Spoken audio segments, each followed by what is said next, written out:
Indonesia saat ini masih menghadapi tantangan besar di sektor perumahan dan konstruksi. Menurut data terbaru yang dikutip pemerintah dan BPS, angka backlog kebutuhan rumah diperkirakan mencapai sekitar 15 juta unit pada tahun 2025, meningkat signifikan dibanding periode sebelumnya karena pertumbuhan jumlah keluarga dan keterbatasan suplai rumah layak huni. Halo sahabat PP, perkenalkan saya Yusuf Maharani, Senior Vice President, Head of Strategic Planning, Research and Technology Division PP. Di kesempatan kali ini, saya akan mengupas bangunan modular secara padat dan akurat. Nah, kita telah mengetahui bahwa pemerintah telah menetapkan pembangunan 3 juta rumah per tahun sebagai prioritas strategis untuk mempercepat pemenuhan kebutuhan dasar ini.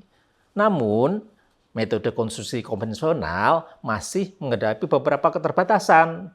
Di antaranya, waktu konstruksi yang panjang, biaya dan limbah material yang tinggi, serta tekanan untuk mencapai target emisi karbon yang lebih rendah.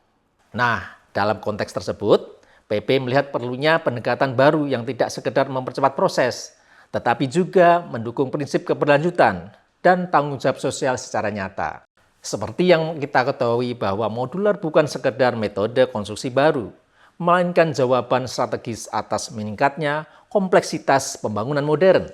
Seperti yang kita ketahui, berbagai studi internasional dan praktik di negara maju menunjukkan bahwa modular telah berkembang menjadi solusi untuk menjawab tuntutan kecepatan, kualitas, dan keberlanjutan secara simultan. Nah, melalui pendekatan modular, waktu konstruksi dapat dipercepat hingga 20-50% dibandingkan metode konvensional. Karena proses fabrikasi dilakukan di lingkungan pabrik secara terkontrol dan berjalan paralel dengan pekerjaan di lapangan. Model ini terbukti meningkatkan kapasitas jadwal dan mengurangi risiko keterlambatan proyek. Selain itu, lingkungan produksi yang terstandarisasi juga dapat meningkatkan kualitas bangunan yang lebih konsisten, presisi tinggi, dan minim rework. Sebagai BUMN konstruksi, PP sedang melakukan transformasi dengan kembali memperkuat core bisnis konstruksi melalui pendekatan yang lebih modern, terintegrasi, dan berkelanjutan. Oleh karena itu, modular menjadi bagian penting dari transformasi tersebut. Pendekatan ini selaras dengan pengalaman panjang PP dalam menangani proyek-proyek besar dan kompleks, serta menjawab kebutuhan pasar akan solusi mass housing dan high-rise building yang menuntut kecepatan, kepastian, mutu, dan efisiensi biaya. Sahabat PP, pada akhirnya modular bagi kita adalah kombinasi antara engineering excellence yang telah menjadi kekuatan kita dengan industrialisasi konstruksi untuk meningkatkan produktivitas dan daya saing jangka panjang.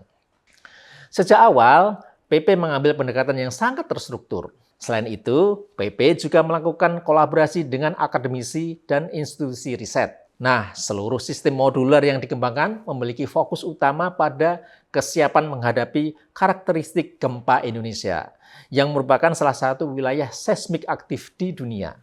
Seluruh pengembangannya disesuaikan dengan regulasi nasional, standar teknis Indonesia, tingkat risiko gempa, serta kebijakan TKDN, dan kesiapan industri lokal sejalan dengan arah kebijakan nasional.